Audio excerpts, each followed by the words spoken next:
Alrighty, we had tonight the official release of the very first college football playoff rankings, and we are here to give you our reaction of this. Now, I said before we started, I'm going to start because I am appalled.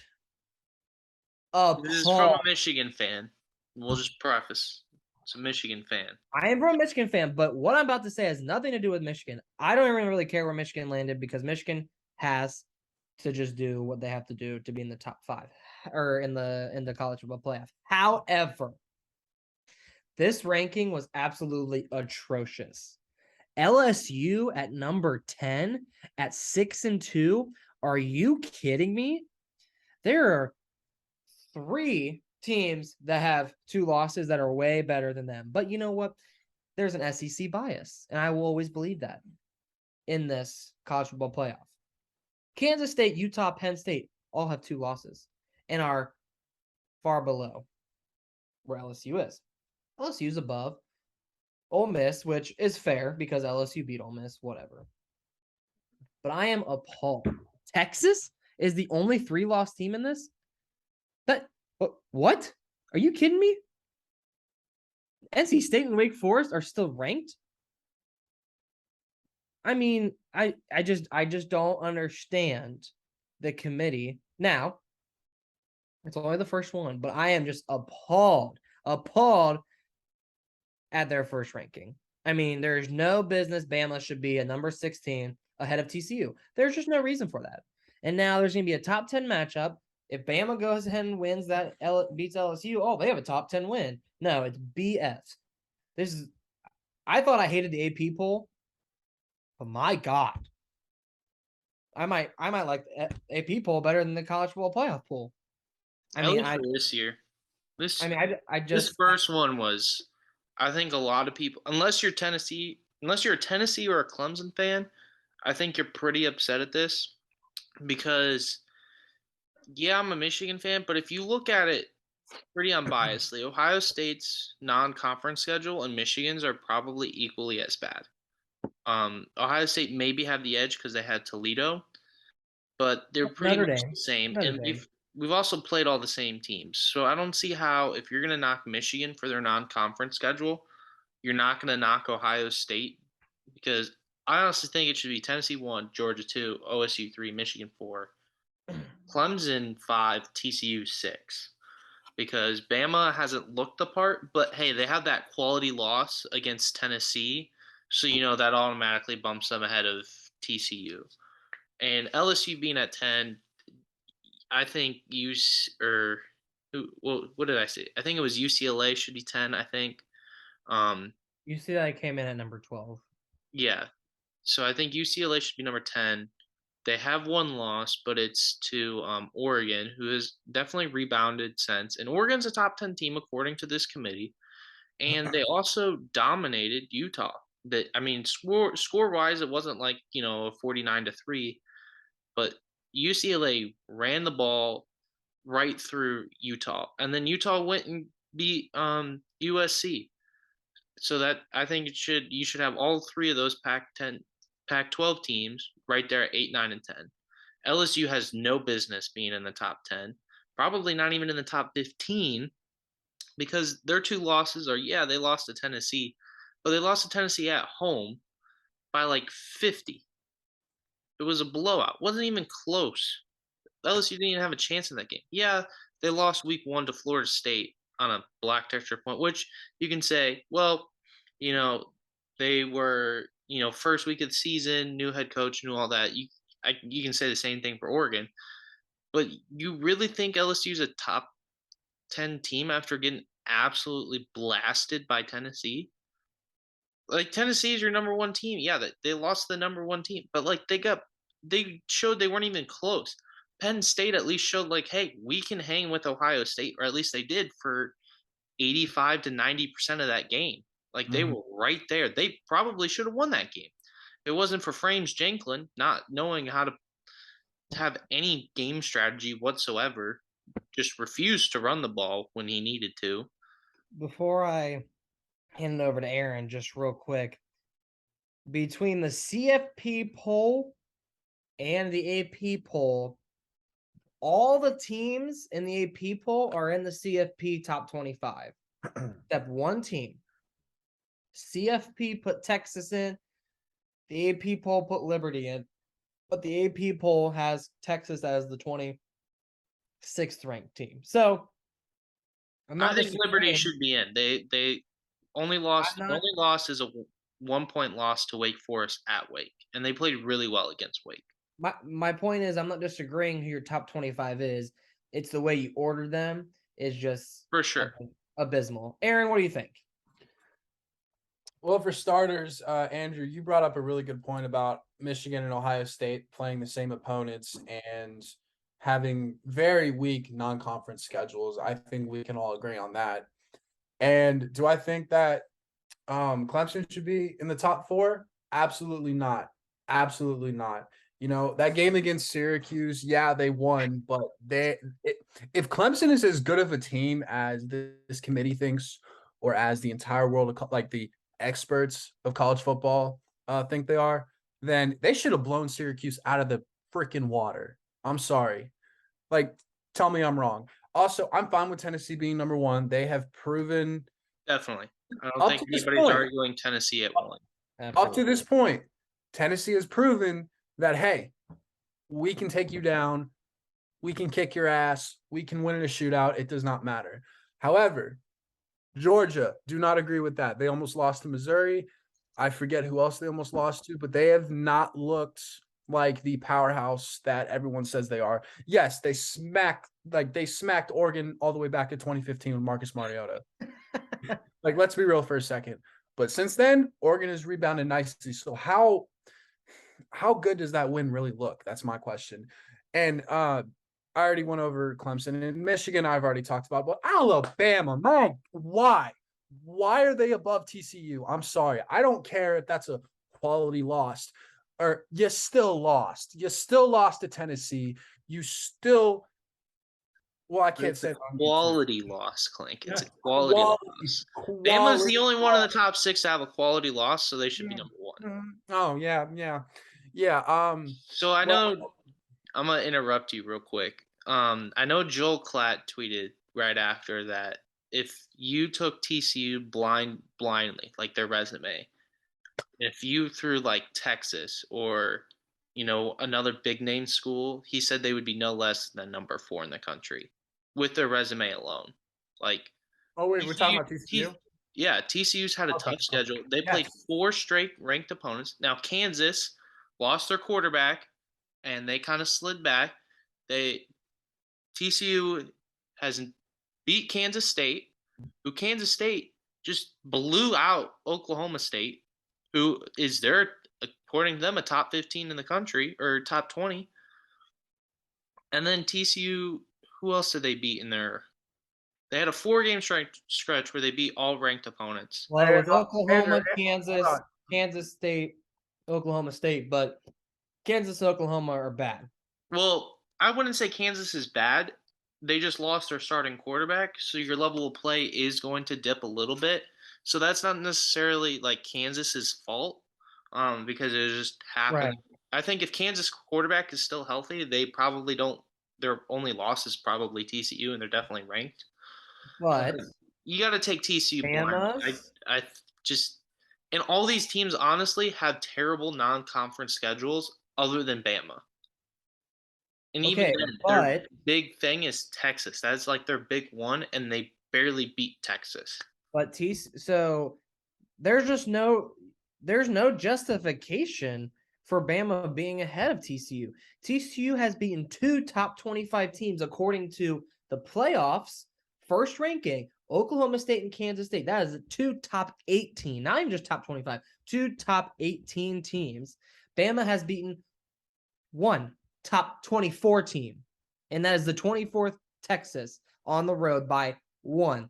And they barely beat FAMU but they didn't have Bryce Young. So I mean, you can say that like it's a little bit different, but you're still Bama. Your backup quarterback should. Doesn't matter. You still got to win. You still got to get those wins.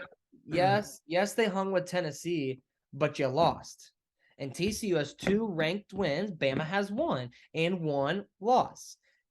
The committee says that we don't value quality losses, and clearly you do. There's no reason that the only undefeated team should not be ranked 1 through 6, and you rank them that way. I mean, this is all going to change. I mean, There's just 1 and 3 play this weekend. As of right now, 2 and 5 will play by the end of the year. Clemson has Notre Dame.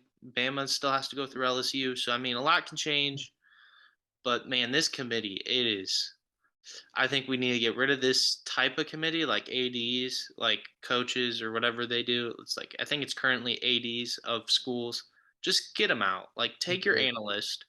You have so many analysts across the board from multiple different networks.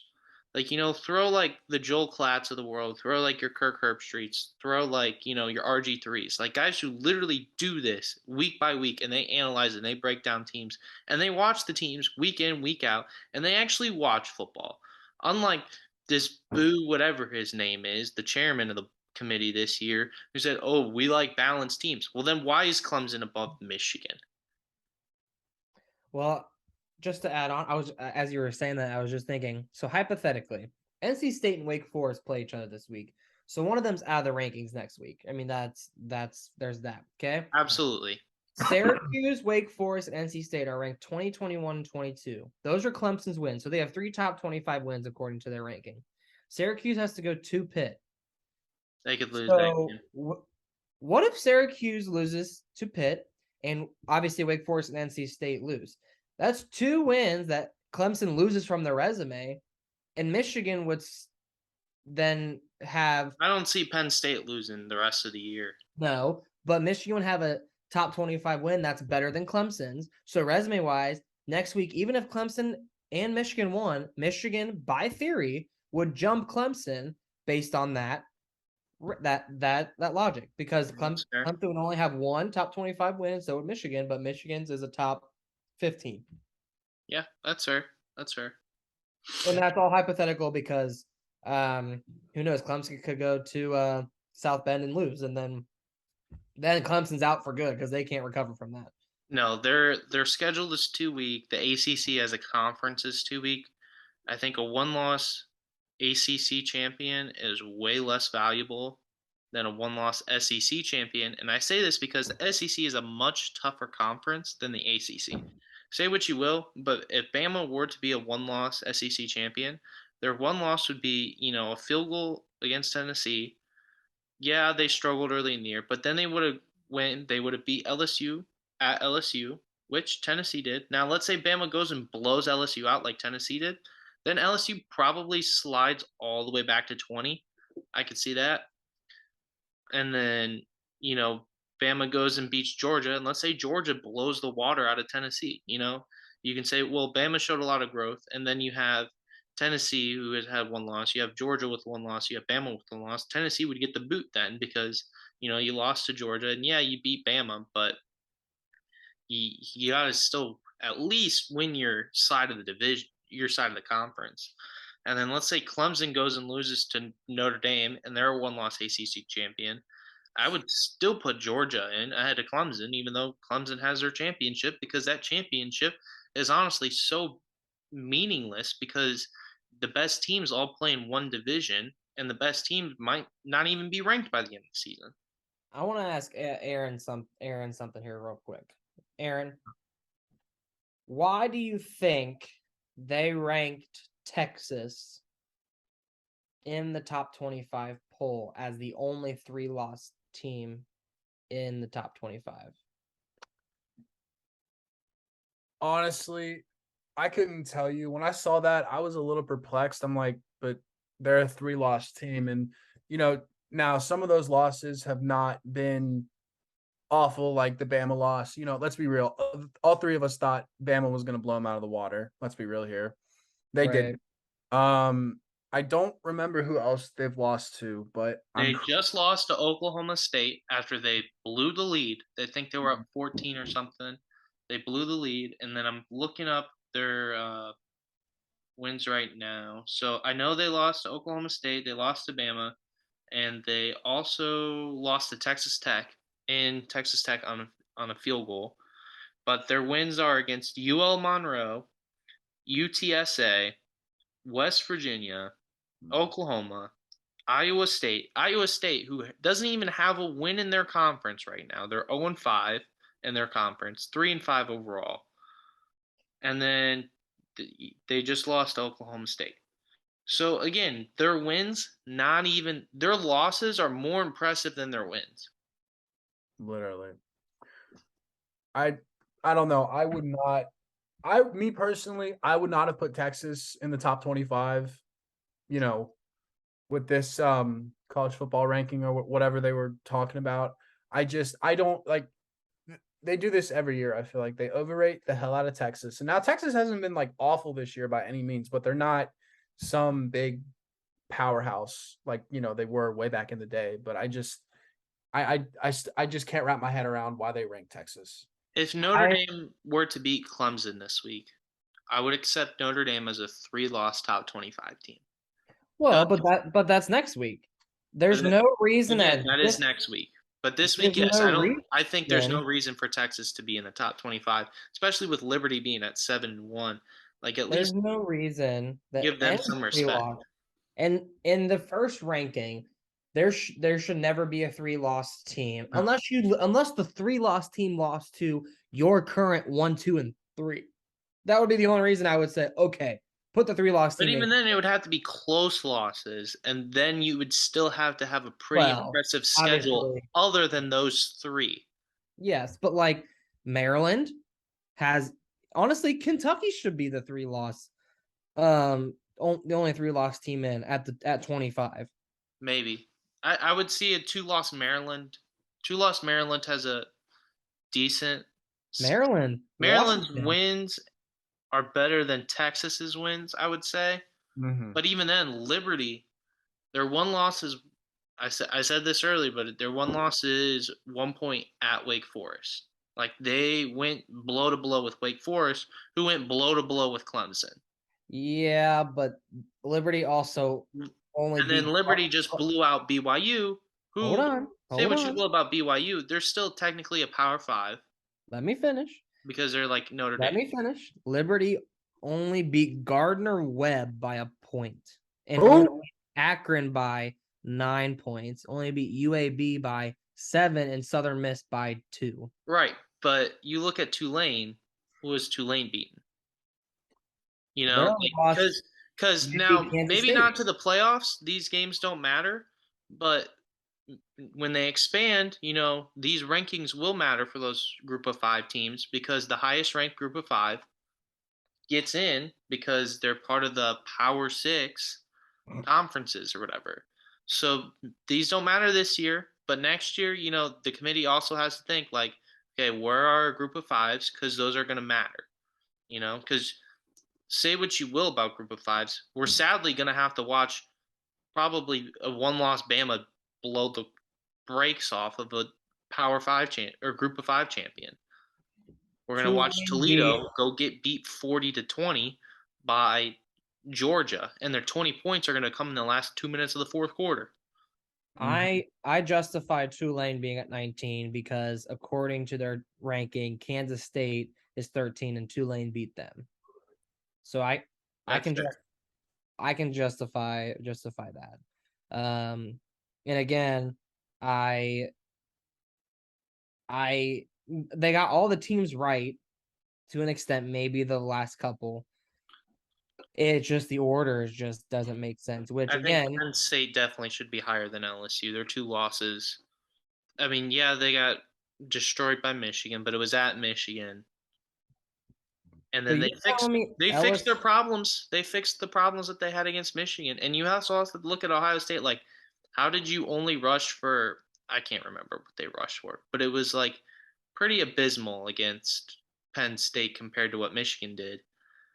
And like Ohio State's offensive line is definitely worse than Georgia's. I think they're other than one. I think this committee got all the rankings wrong. But according to their system, well, okay. Maybe we need to. Maybe that's the problem. Maybe we need to stop having people decide, and we just create like an aggregate point scoring system, and that's how we rank the teams. And we say, you know what, this is what this scoring says. This is how we're going to rank them. Well, I mean, I don't know. The more I look at it, LSU lost. They got absolutely destroyed by Tennessee. Whatever. They lost to It wasn't Florida even State close, by a though. point, but they also blew the doors off their current 11 team. But should that current 11 team really be 11? Mm, Should Ole Miss really be 11? I mean, let's look. Ole Miss has beaten Troy, Central Arkansas, Georgia Tech, Tulsa. They beat Kentucky. And you say Michigan's non-conference schedule is weak. Ole Miss's only loss is to LSU, and they But almost lost to their A&M. big win is Kentucky. That's it. But if LSU goes and beats Bama, then the committee just says, "Oh, see, we were right about LSU." But if Bama goes and beats Ole Miss, then the LSU beating Ole Miss doesn't look as good. So realistically, we want LSU to beat Bama because they're not putting a 2-loss SEC champion in. It just is not going to happen. It's unless all these other teams. Well, Like, here's the thing: if LSU beats Bama, there's no one LSU would have to go on to beat Georgia or Tennessee in the SEC championship, because I don't see LSU losing another game in the SEC West this year with their remaining schedule, because Bama's the last hurdle for them, last big one at least. I mean, they could slip up at Arkansas and at A&M. They A&M plays their competition. They absolutely could, because it's Brian Kelly. But hear that. I think Bama. I think Bama. You know, Bama's going to get it into their other gear. But I think a lot's going to change after this weekend. Oh, for sure. I think this is another separation weekend. Absolutely. I mean, you're going to have teams play each other. So. And someone had said, Tennessee being ranked at number 1, there's pretty much no way that they don't make the college football playoff at this point. And I just simply don't agree, because you're going to tell me if they go to Georgia and lose that by a lot. Other people people lost by a lot. It doesn't even matter if, here's the thing, is even if they lose a close one, let's say they lose by a touchdown. They're at least dropping past 4. They won't play. They would have Georgia to have to lose twice before the SEC championship game for them to make it. Georgia ain't going to lose again at all. So maybe. I mean, other than the SEC championship game. Right. They won't lose before then. But let's say hypothetically Georgia and Bama come back again. Bama's 1 loss. Georgia's undefeated. Bama beats Georgia. Bama, Georgia are in. They're not putting Tennessee in over a, let's just say, undefeated Clemson, undefeated TCU, and undefeated Big Ten champ. They just won't. A lot would have to happen. TCU would still have to go undefeated, and they still got games at Baylor, at Texas. And then so TCU would have to lose at least 1.